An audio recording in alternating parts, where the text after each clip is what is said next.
Have you ever witnessed a father place a $10,000 bet that his own daughter would cry when he disowned her at Christmas dinner? I sat there at the Thatcher family Christmas table, watching my father, Brandon Thatcher, slide a check for $10,000 across the mahogany surface toward my brother Marcus.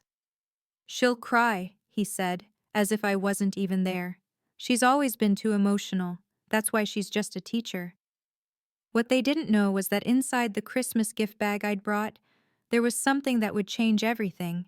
Not just that evening, but the empire my father had spent his entire life building. Hello, I'm Brooklyn Thatcher, 32 years old, and this is the story of the Christmas night I received a disownment letter and handed my family a lesson they'll never forget. If you're watching this, please subscribe and let me know where you are watching from. The Thatcher family was Seattle royalty. At least, that's how my father saw it. Brandon Thatcher, CEO of Thatcher Industries, pulled in $50 million in revenue last year. My brother Marcus, at 35, served as vice president, earning $350,000 annually, plus bonuses that could buy a house. My younger sister Emma had escaped to New York, working at a prestigious law firm. And then there was me, the middle child, the teacher. $48,000 a year at Lincoln High School, teaching art to teenagers who sometimes couldn't afford supplies. I hadn't always been the family disappointment. Once, I'd been the straight-A student, the one Brandon bragged about at country club dinners. But when I chose education over business school, something shifted. The praise turned to pity, then to contempt. Thanksgiving had been the latest reminder. "Brooklyn," my father had said, carving the turkey with surgical precision, "when are you going to do something meaningful with your life?" I'd stopped defending myself 3 years ago. That was the night Marcus had laughed, actually laughed, when I mentioned being nominated for Teacher of the Year. Participation trophy, he'd called it. My mother, Patricia, had perfected the art of diplomatic silence, occasionally offering hollow comfort. "Your father just wants what's best for you, dear." But I'd learned something valuable in those 3 years of silence. While they talked, I listened. While they dismissed, I documented. While they assumed I'd always be there to look down upon, I planned. I didn't argue anymore. I just took notes. The contempt wasn't random. It was systematic, calculated, almost ritualistic. 2 weeks before Christmas, Marcus had sent an email to the entire family, copying me last like an afterthought. "Reminder for the gala, maintain family standards. Brooklyn, please dress appropriately this year." Attached was a link to Ann Taylor, with a note: "They have sales." I wasn't invited to the quarterly family business meetings, despite owning shares Grandma had left me. "It would be over your head, sweetheart," Brandon explained, as if derivatives and P&L statements were beyond a woman with a master's degree. Even my achievements became ammunition. When the Seattle Times ran a small piece about my innovative teaching methods, Brandon had forwarded it to his golf buddies with the subject line, "My daughter made the paper." The body of the email, which Marcus had gleefully shown me, read, "Page 6, below the fold. At least she's trying." My mother's version of support came wrapped in comparison. "You should shadow Marcus for a day, see how the real world works." As if teaching 150 students, managing a $2,000 supply budget, and working 60-hour weeks wasn't real. The question everyone asked, relatives, friends, even my therapist, was always the same: why do you still go to family events? The answer was simple, though I never said it aloud. They needed me there. Without me, who would Marcus compare himself to? Without me, how would Brandon illustrate his business acumen to his peers? I was essential to their narrative, the cautionary tale, the baseline for success. They needed me to be their failure, and for 3 years, I'd let them think I was. 10 years. That's how long I'd been the failed Thatcher, the family's charitable project, the one they discussed in hushed tones at reunions. The poison had started seeping into my professional life. During parent-teacher conferences, I'd catch myself apologizing for taking up time. When Principal Rodriguez suggested I apply for department head, I'd declined, citing lack of leadership experience. The truth? I'd internalized my family's version of me. My students noticed. Miss Thatcher, why do you always say maybe when you mean yes? Jasmine, one of my brightest seniors, had asked. You're the best teacher here, but you act like you're bothering everyone. She was right. The girl who'd once presented her thesis to a panel of professors now struggled to speak up in staff meetings. The woman who'd graduated summa cum laude now prefaced every suggestion with, "This might be stupid, but..." The breaking point came during my last performance review. Brooklyn, you're talented, Principal Rodriguez had said, sliding the evaluation across his desk. But you lack confidence. It's affecting your classroom presence. Satisfactory. Not excellent. Not good. Satisfactory. That night, I'd sat in my one-bedroom apartment, staring at that review. My father's voice echoed in my head. See, even your principal knows you're mediocre. Except he'd never seen the review. I was doing his work for him now, tearing myself down before anyone else could. The family toxicity had metastasized, spreading from holiday dinners to every corner of my life. If I stayed silent, I'd lose more than family respect. I'd lose myself entirely. My students deserved better. Hell, I deserved better. The cost of silence had become higher than the price of speaking up. 3 years ago, everything shifted at an education conference downtown. I'd been manning our school's booth, explaining our limited resources to anyone who'd listen, when Dr. Sarah Mitchell approached. As superintendent of Seattle Public Schools, she commanded attention, but she was looking at my hand-drawn curriculum charts. You created this program with a $2,000 budget? She'd picked up my portfolio, flipping through pages of student progress data. Yes, ma'am, we make do with what we have. No, she'd said firmly. You innovate with what you have. There's a difference. She studied my face. Have you ever considered scaling this? Every school in our district could benefit from your approach.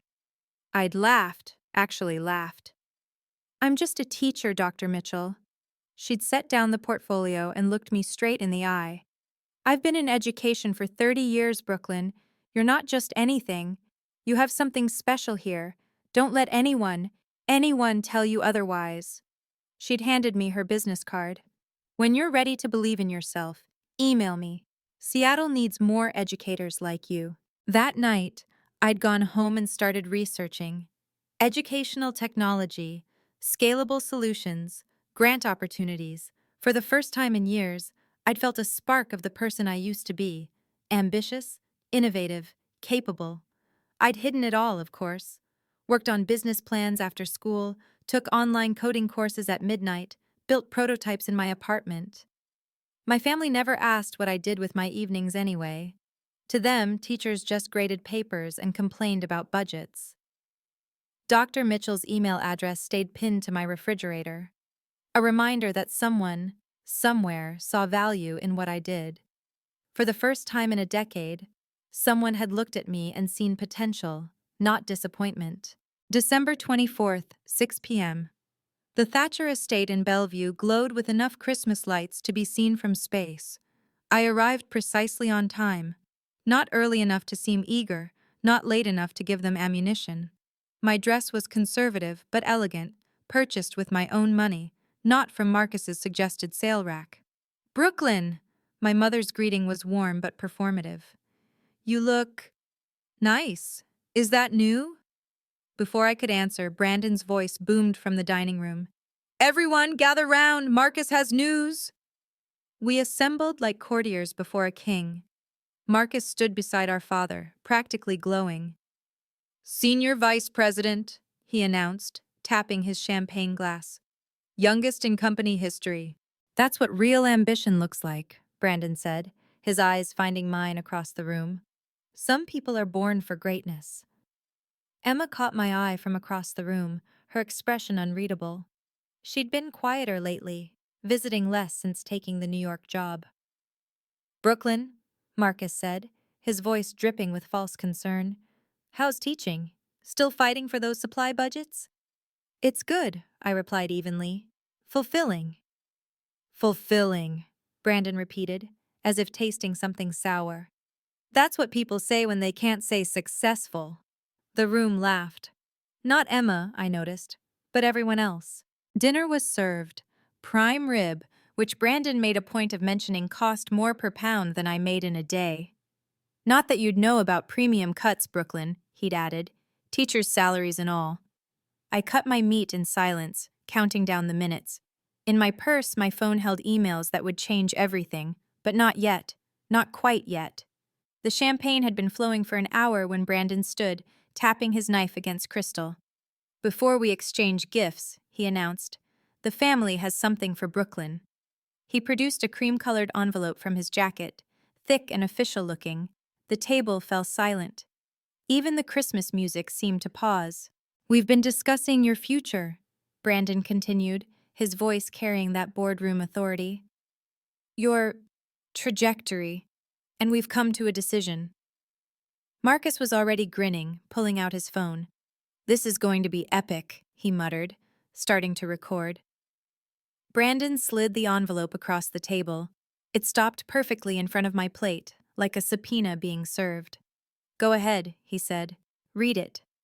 My fingers were steady as I opened it. Inside, formal letterhead. Notice of disinheritance and familial separation. We, the undersigned, I read silently, hereby formally acknowledge that Brooklyn Marie Thatcher has failed to uphold the standards and expectations of the Thatcher family legacy. 12 signatures, even cousins I'd barely seen in years. Marcus laughed, actually laughed. $10,000 says she cries in the next 30 seconds. He pulled out his checkbook, making a show of writing it out to our father. She's so predictable. 20 seconds, Brandon corrected, accepting the check. She's always been emotional. I set the letter down, folded it carefully, and placed it beside my plate. 15 seconds, Marcus counted. 14. 13. I reached for my purse, pulling out a wrapped box about the size of a book. Actually, I said, my voice perfectly calm, I have something for you too. The counting stopped. 3 years. That's how long I'd been building EduBridge in secret. After Dr. Mitchell planted that seed, I'd spent every free moment learning, creating, iterating. 200 nights hunched over my laptop after grading papers. Weekends at startup boot camps while my family thought I was probably napping. Summer breaks coding instead of vacationing. The first prototype was embarrassing, a simple app that helped teachers track supply sharing. But 5 schools agreed to test it. The feedback was overwhelming. 98% satisfaction rate. Teachers were saving 3 hours per week on administrative tasks. More time to actually teach, one had written. This is revolutionary.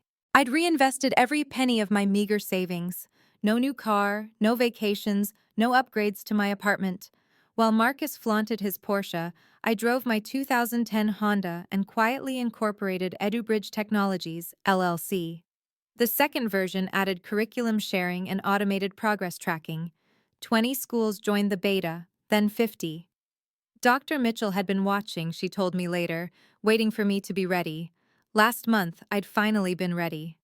The presentation to the school board had been scheduled during my Thanksgiving break. 7 board members, 3 hours, 1 chance. They'd approved unanimously. $8.5 million over 3 years to implement EduBridge across all 106 Seattle public schools. The contract was in my bag now, along with something else, a USB drive containing everything. 3 years of work they knew nothing about. 3 years of building while they mocked. 3 years of proving them wrong before they even knew there was a test. They'd underestimated the power of someone with nothing left to lose and everything to prove. I placed the wrapped box in the center of the table, equidistant from Brandon and Marcus. What's this? Brandon's voice carried a note of irritation. The script wasn't going as planned. Christmas gift, I said simply. For the whole family. Marcus snorted. Let me guess. A handmade ornament? Maybe some student artwork? How touching. Open it, I suggested, settling back in my chair. Patricia leaned forward slightly. Emma had put down her phone entirely. Even the cousins on FaceTime seemed to sense a shift in the atmosphere. Brandon picked up the box with theatrical reluctance, shaking it next to his ear. Feels like paper. Probably a heartfelt letter about how much you love us despite everything. He smirked at Marcus. Should we read it aloud for everyone? Please do, I said. Something in my tone made him pause. For the first time all evening, Brandon Thatcher looked uncertain. He tore the paper slowly, revealing a plain white box. Inside, 3 items nestled in tissue paper: a USB drive, a business card, and a folded document. Marcus grabbed the business card first. EduBridge Technologies, he read, then laughed. You started a tutoring company? How adorable! What is it? 5 students in your living room? But Brandon had gone very still. He was staring at the document, the first page of a contract, with the Seattle Public Schools seal clearly visible at the top. What? He looked up at me, then back at the paper. What is this? My other job, I said quietly. The one you never asked about. The room held its breath. Brandon's confusion transformed into opportunity. He grabbed his phone, switching to FaceTime. Everyone needs to see this, he announced, connecting to the family group call. Brooklyn's moment of truth. 8 faces appeared on the tablet Marcus propped against the centerpiece. Aunt Catherine from Portland, Uncle Richard from San Francisco, cousins who'd signed that letter without hesitation. Our family disappointment just handed me some kind of business card, Brandon announced to the screen. Apparently, she has a company now. The laughter echoed through the speakers. Is this like when she sold friendship bracelets in middle school? Cousin Jennifer asked. Marcus had started recording again, live streaming to his Instagram story. Guys, you're watching history. My sister's about to cry over her fake business while we disown her. Merry Christmas. Read the letter, Brooklyn, Brandon commanded, pointing at the disownment document. Out loud, so everyone understands why this is happening. I picked up the letter, scanning the cruel words. Brooklyn Marie Thatcher has failed to contribute meaningfully to the family legacy, has rejected numerous opportunities for advancement, and continues to embarrass the Thatcher name with her lack of ambition. Louder, Marcus said, zooming his camera on my face. The cousins can't hear you. Aunt Sally's voice cut through. Brandon, is this really necessary? Character building, he replied without looking away from me. Continue. Therefore, effective immediately, she is formally removed from all inheritance considerations and family business matters. And there it is, Brandon said triumphantly, the consequence of mediocrity. But I wasn't finished. I set the letter down and pointed at the USB drive still in the box. Now plug that in, I said. Please. Marcus grabbed the USB drive, his showmanship in full force. Everyone watching? This is where she begs for forgiveness. He plugged it into Brandon's laptop, projecting onto the dining room's smart TV. The Instagram live count showed 847 viewers now, Marcus's network of Seattle tech bros and socialites. Probably a PowerPoint about feelings, someone commented. The screen lit up with EduBridge's logo. Professional, polished, nothing like they'd expected. Revolutionizing education through technology, Marcus read mockingly. How original. But then the numbers appeared. 3 years of development, 106 schools contracted, 54,000 students impacted. Contract value, $8.5 million. The room went silent. That's... Brandon squinted at the screen. That's not possible. The next slide showed the Seattle Times headline from December 15th. Local teacher turns classroom innovation into multi-million-dollar edtech solution. Marcus's livestream comments exploded. Wait, is this real? Your sister is a CEO? Bro, she's crushing it. No, Marcus said, his voice cracking slightly. This is some kind of joke. Teachers don't... The presentation continued. Photos of me with Dr. Mitchell, with the school board, shaking hands with the governor at the Washington State Innovation Awards. Brandon stood abruptly, his chair scraping against hardwood. Turn it off. 30 seconds, I said quietly. Remember? You were counting down to my tears. Emma's voice came from across the table, steady and clear. Let it play. The final slide appeared. Forbes, 30 under 30. Education Technology, 2025. Brooklyn Thatcher, founder and CEO, EduBridge Technologies. Marcus's phone slipped from his hand, clattering onto the table. The live stream was still running, comments flooding in faster than anyone could read. Thank you all for witnessing this, I said, standing. Merry Christmas. This is fake, Brandon said, but his voice lacked conviction. You fabricated all of this. I pulled out my phone, opened my email, and slid it across the table. Call Dr. Mitchell. Her number's right there. Ask her yourself. Emma was already on her laptop. Brooklyn Thatcher EduBridge, she typed into Google. The results filled the screen immediately. 47 news articles, a verified LinkedIn profile with 15,000 followers, a TED Talk titled, When Teachers Become Entrepreneurs, with 2.1 million views. Holy shit, Emma whispered. Brooklyn, you gave a TED Talk? The FaceTime relatives were frantically Googling too. Aunt Catherine's voice crackled through. There's a picture of her with Bill Gates at an education summit. Marcus grabbed the laptop, scrolling desperately. No, no, no. This doesn't make sense. You're a teacher. You make nothing. You are nothing. I'm a teacher, I agreed. And I'm proud of that, but I'm also a CEO. And according to our latest valuation, my nothing is worth approximately $50 to $75 million. Brandon's face had gone from red to white. Valuation? We're going public next year. Q3, Goldman Sachs is handling it. I picked up the business card from the table. CEO and founder. It's been on my email signature for 2 years. Not that any of you ever noticed. Marcus's Instagram live was chaos. Someone had tagged TechCrunch. Another person was sharing screenshots of my Forbes profile. His attempt at public humiliation was becoming my public vindication. But the gala, Brandon said suddenly, grasping for control. You're not even invited to. Actually, I smiled. Check your email, the one from the Seattle Business Alliance. I'm the keynote speaker. Have you ever been underestimated by the people who should support you most? Sometimes the greatest revenge isn't revenge at all. It's success they never saw coming. If this story resonates with you, hit that like button and comment silent power below. Don't forget to subscribe so you won't miss what happened at that gala. Because what unfolded in front of 500 of Seattle's elite changed everything. The USB contained more than just slides. With one click, I pulled up the contract itself, all 47 pages of it. Contract number CED 2024-1127, I read from the screen. Executed November 27, 2024.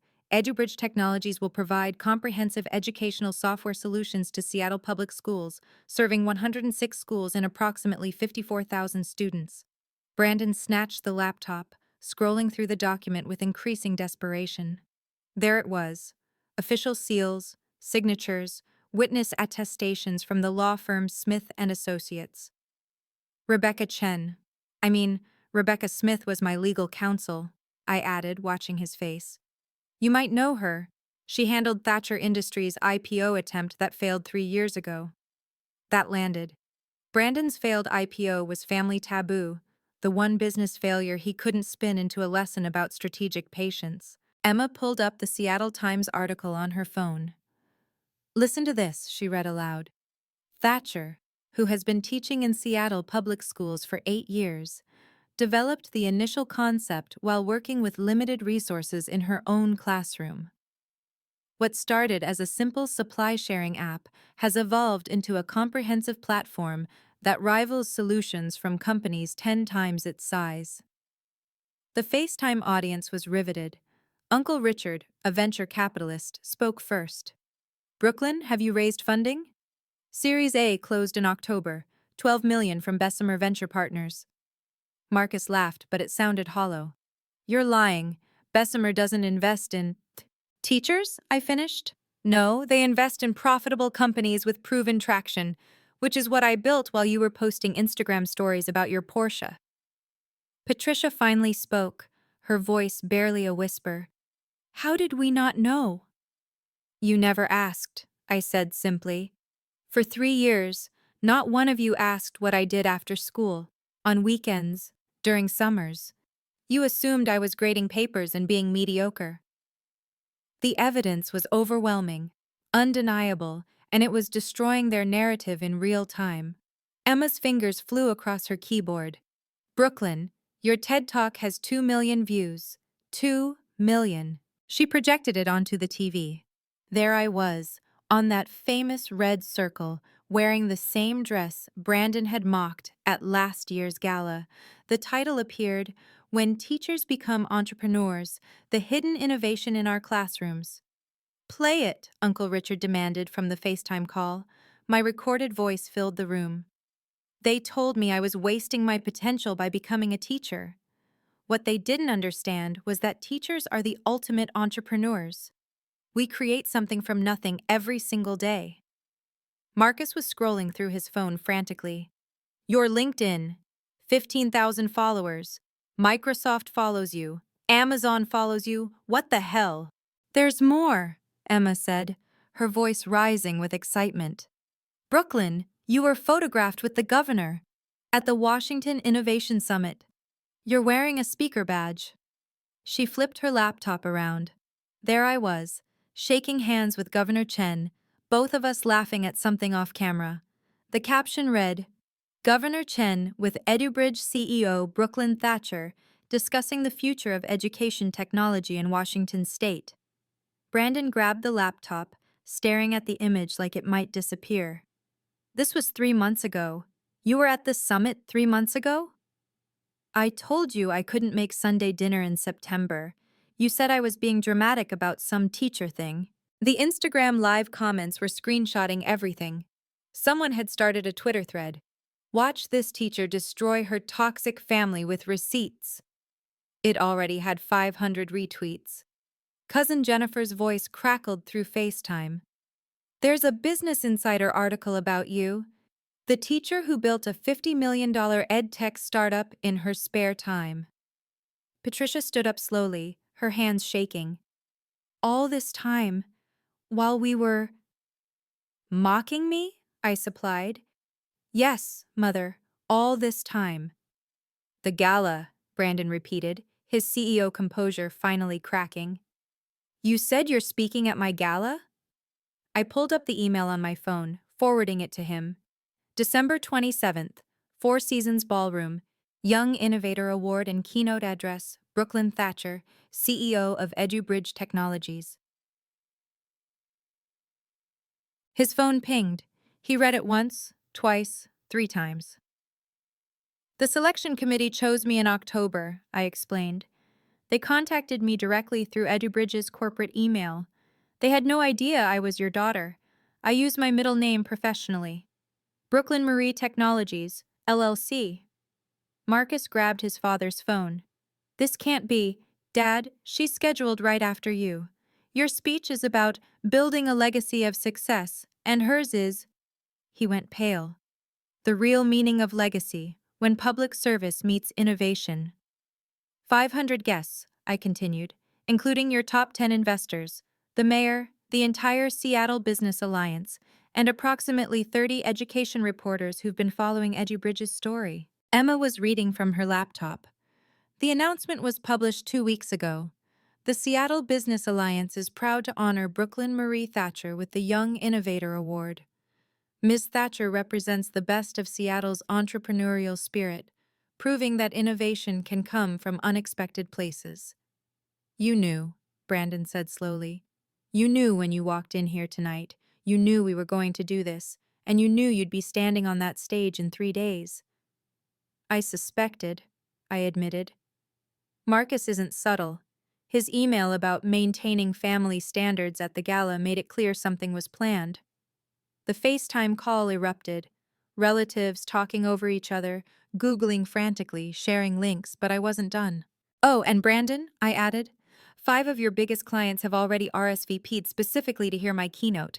They're interested in EduBridge's corporate training platform. We're expanding beyond schools. His face went from pale to gray. Sometimes the best response to being underestimated is to quietly exceed every expectation. If you've ever been told you're not enough, remember this: success is the sweetest answer. Type silent power in the comments if you believe in proving them wrong with results, not words. Subscribe and hit the notification bell, because what happened at that gala is about to change everything.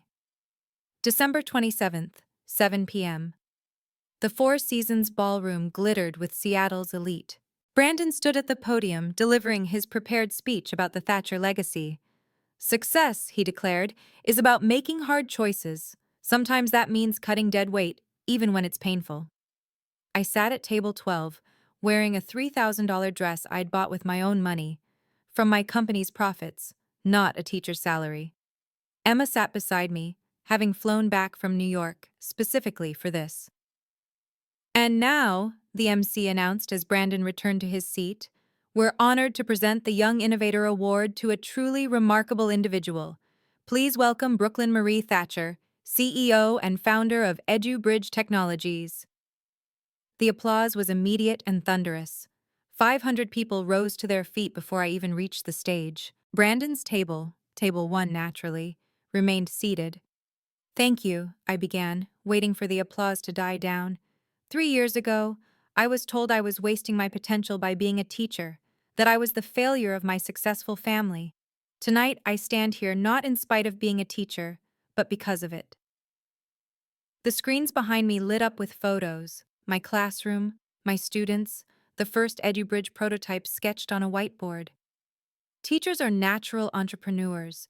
We take 30 different learning styles, limited resources, and impossible expectations, and we create magic every single day. EduBridge exists because I understood what my students needed, not what boardrooms thought they needed. Marcus was staring at his phone. The live stream from Christmas dinner had been reposted by TechCrunch, Business Insider, and now the Seattle Times. The headline: Seattle teacher exposes family's betrayal, reveals multi-million-dollar success. My father taught me about legacy, I continued, looking directly at Brandon. But legacy isn't about tearing others down to build yourself up. It's about lifting others as you rise. Tonight, I want to share something with you all for the first time, I said, gripping the podium. EduBridge Technologies will be going public in Q3 of 2025. The ballroom erupted. Phones appeared, reporters started typing, and I saw at least 3 venture capitalists immediately stand to make calls. Our preliminary valuation ranges from $50 to $75 million.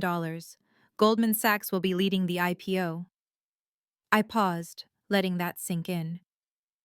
But more importantly, we're implementing a profit-sharing program where 10% of our public offering will go directly to teachers who help develop our platform.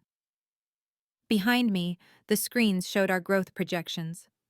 The hockey stick curve that every startup dreams of, except ours was real, backed by contracts and revenue. I stand here as proof that being underestimated can be a superpower. While others dismissed me, I had the freedom to build without scrutiny, to fail without mockery, to iterate without interference. I found Brandon's face in the crowd. He was frozen, his champagne glass halfway to his lips. My family taught me something valuable, though not what they intended.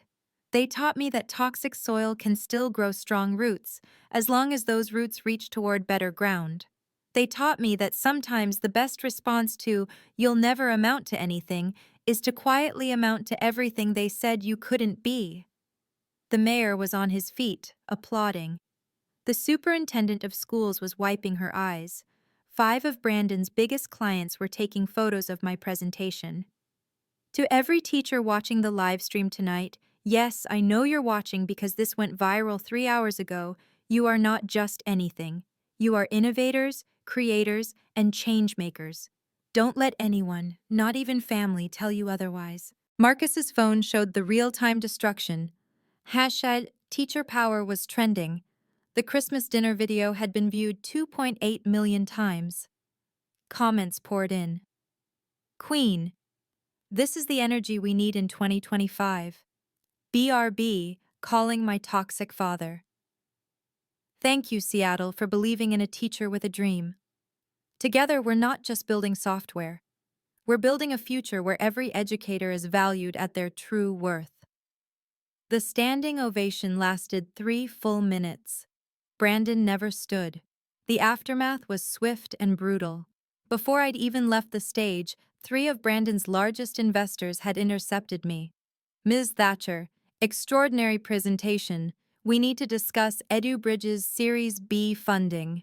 Robert Chen from Cascade Ventures pulled me aside. We've been Thatcher Industries' lead investor for 5 years. After tonight, we're reconsidering that relationship. He handed me his card. But we're very interested in EdTech. Brandon stood frozen as his carefully cultivated network swarmed around me instead of him. These were his contacts, his relationships, his kingdom, and they were pledging allegiance to the daughter he'd just disowned. Marcus's phone buzzed incessantly. He looked down, his face draining of color. The Patterson deal, he whispered to Brandon. They just emailed. They're pulling out. The Patterson Group, a $2 million contract Marcus had spent 6 months securing, had been watching the live stream. Their CEO's daughter was a teacher. Emma appeared at my elbow, her phone extended. Brooklyn, look at this. The video from Christmas dinner had hit 5 million views. Someone had created a Wikipedia page for EduBridge, citing the Forbes article, the TED Talk, and now the gala reversal, as Twitter was calling it. Hashtag Thatcher Takedown was trending nationally. Ms. Thatcher, a reporter from King 5 News pushed through the crowd. Can you comment on your father's reaction to your success? Before I could answer, another voice cut through. Brooklyn, Jim Harrison, Microsoft Education Division. We need to talk about integration possibilities. Brandon tried to approach, but the crowd around me was too thick. I caught his eye over someone's shoulder. The man who'd ruled through intimidation and control was now unable to reach his own daughter through a crowd of her admirers. Marcus's Instagram had exploded with comments. Your sister is a boss. Imagine fumbling this badly. Bro got destroyed by a teacher. His follower count was dropping in real time as people unfollowed to follow me instead. Emma leaned in close. I'm done with them too, she whispered. I want in on EduBridge, whatever you need, legal, operations, anything. The reversal was complete. In Brandon's own ballroom, at his signature event, surrounded by his peers, I'd become everything he said I'd never be. By December 28th, the business consequences were measurable and devastating. Thatcher Industries stock had dropped 8% in pre-market trading. The headline on Bloomberg read, Thatcher Industries faces backlash after CEO's public family scandal. Emma forwarded me an internal email from Thatcher Industries' CFO. Emergency board meeting scheduled. Agenda: CEO conduct and reputational damage assessment. Estimated Q1 losses, $4 million. 2 board members had already submitted resignations, citing concerns about leadership culture and values alignment. One of them, Jennifer Walsh, had called me personally. Your presentation last night showed more leadership in 20 minutes than I've seen from your father in 5 years. Marcus's LinkedIn was a graveyard. The Patterson Group had made their withdrawal public. We choose to work with companies that value all contributors to society, especially educators. 3 other clients followed suit within hours. But the real blow came from an unexpected source. Grandma Thatcher's estate lawyer called Brandon that morning. Emma was on the call and texted me the details. The estate has a morality clause. Any family member who publicly damages the Thatcher reputation through conduct unbecoming loses their management rights. The Christmas video qualifies. Brandon just lost control of the family trust. The trust, worth approximately $30 million, would now be managed by an independent fiduciary until a new family representative could be chosen. The lawyer had already reached out to me as a potential candidate. The Seattle Business Journal ran a brutal analysis. Thatcher Industries' toxic leadership culture exposed what this means for investors. They'd interviewed 5 former employees who confirmed the same bullying behavior internally. Marcus was forced to do damage control, but his prepared statement only made things worse. He'd tried to claim the video was taken out of context, but the full live stream was still available. The internet had receipts. By noon, Teachers Deserve Better was trending globally, with educators sharing their own stories of being undervalued by family and society. The empire Brandon had spent 30 years building was crumbling in 30 hours.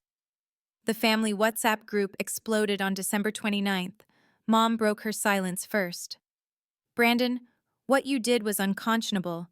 I've been complicit in this cruelty for too long, and I'm ashamed." She'd never criticized him publicly before, not once in 35 years of marriage. The cousins who'd signed the disownment letter started backpedaling frantically. 8 of them sent private apologies, each variation of, "We didn't know about your company. We were just supporting Uncle Brandon. Please understand." Aunt Sally was more direct. "I told you this was wrong, Brandon. Publicly humiliating your own daughter? And for what? Your ego? You've destroyed this family." Emma revealed the extent of the damage in a family email that didn't include Brandon or Marcus. "Mom's moving to the guest house. She's speaking with a lawyer about separation. Marcus got demoted to director. The board wouldn't let him keep VP after the scandal. Dad's in therapy, but only because the board mandated it for him to remain CEO. The company's hemorrhaging talent. 3 senior executives quit this morning." Uncle Richard, the venture capitalist, sent me a separate message. "I'm ashamed I signed that letter. You've accomplished more than any of us. Would EduBridge consider a strategic investment from my firm?" The irony was perfect. The family that had disowned me for lack of ambition was now scrambling to invest in my ambition. Marcus tried to salvage something, texting me directly. "Brooklyn, this got out of hand. We're family. Can we talk?" I didn't respond.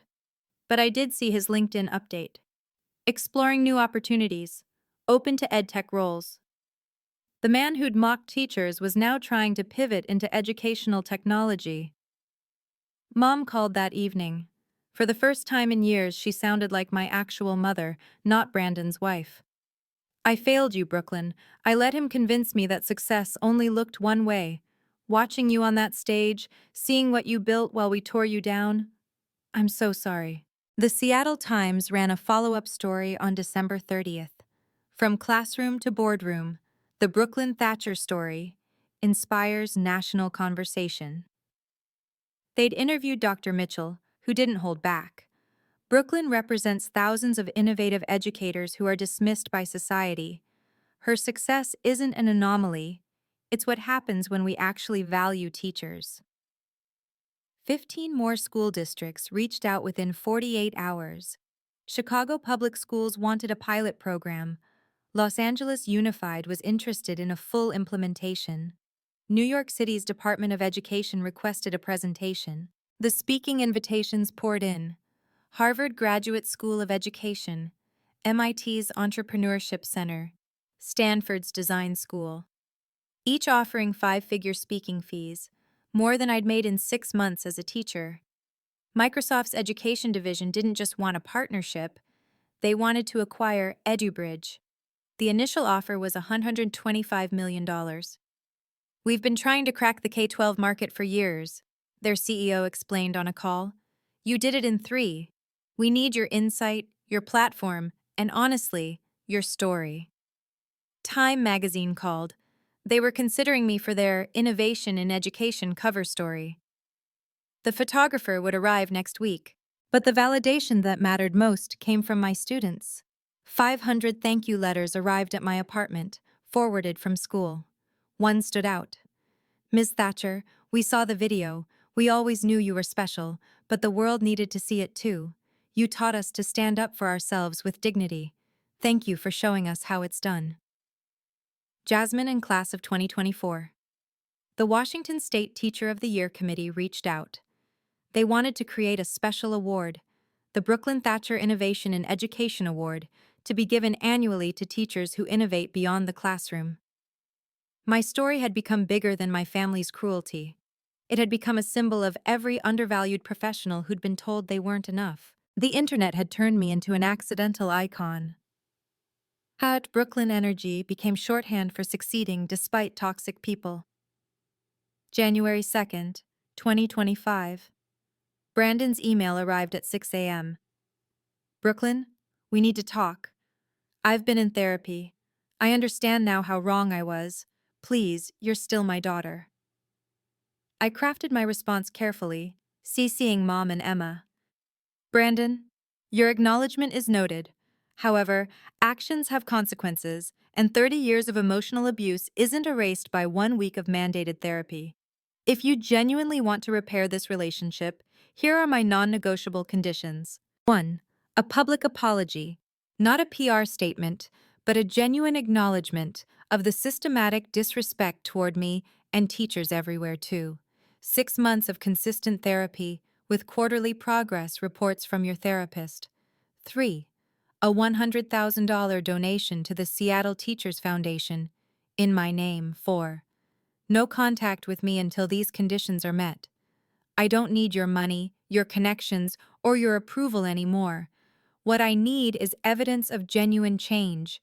You taught me that business is about leverage. Consider this my position. Brooklyn. His response came within an hour. This is excessive. You're being vindictive. I didn't reply, but I did forward his response to Mom with a note. This is why boundaries exist, Emma called that afternoon. He's scrambling. The board gave him an ultimatum. Fix this publicly or step down. He needs your forgiveness for his own survival. That's not my problem anymore, I said. Marcus tried a different approach, showing up at my apartment unannounced. I spoke to him through the doorbell camera. Brooklyn, please. My career is ruined. No one will hire me. They all know what I did. You live-streamed my humiliation to 847 people, I reminded him. You made your choice public. Now you live with the public consequences. We're family, he pleaded. Family doesn't bet money on making each other cry, I said, ending the call. That evening I blocked both their numbers, not out of anger, but out of self-preservation. Some bridges once burned should stay ash. Mom understood. You're protecting your peace, she said when we met for coffee. I wish I'd learned that lesson 30 years ago. Not every relationship was lost. Some were transformed. Emma joined EduBridge as Chief Operating Officer on January 10th. She'd quit her New York firm, packed her life, and moved back to Seattle within 2 weeks. I watched you build this while we mocked you, she said during our first official meeting. I want to be part of something meaningful, not just profitable. She brought 3 major clients from her network, companies looking for corporate training platforms. Within a month, she'd expanded our market beyond schools into Fortune 500 employee development. Mom visited the office on January 15th. She stood in our reception area, looking at the wall of thank you letters from students, the framed Forbes article, the photo of me with the governor. This is who you really are, she said quietly. I'm sorry it took me so long to see it. She brought lunch for the entire team, 25 people now, with 5 more starting next week. She asked genuine questions about our platform, our mission, our teachers turned developers. I'm filing for separation, she told me privately. Not divorce yet, but I need space to figure out who I am without his voice in my head. Aunt Sally flew up from Portland, bringing a peace offering, Grandma Thatcher's teaching certificate from 1952. She was a teacher before she married into money, Sally explained. Brandon never wanted anyone to know. He thought it was beneath the family image, but she would have been so proud of you. I framed it and hung it in my office, next to my own teaching certificate. Even Marcus attempted reconciliation, though indirectly. He sent a formal letter through his lawyer, apologizing and asking if EduBridge had any positions available. I had HR send him a standard rejection. We appreciate your interest, but you don't meet our minimum requirements for cultural fit. The cousins who'd apologized were invited to the EduBridge launch party with conditions, a personal apology, and a donation to their local teachers' union. 6 showed up. 2 became angel investors. I was rebuilding family on my own terms, chosen, not obligated, respectful, not toxic, supportive, not competitive. By March 2025, EduBridge had exceeded every projection. 200 schools across 6 states, 50 employees, 30% former teachers who understood our mission intimately. Our office occupied the top floor of a building with panoramic views, including a direct sightline to Thatcher Industries 10 blocks away. The irony wasn't lost on anyone. My desk held a different kind of wealth. Thank you letters from students whose grades improved using our platform, emails from teachers saying we'd given them back hours of their lives, photos from schools that could finally track resources effectively. The Microsoft acquisition offer had increased to $150 million, but I wasn't ready to sell. This was bigger than money now. You could retire, Emma pointed out during a strategy meeting. You could buy 10 houses, travel the world, never work again.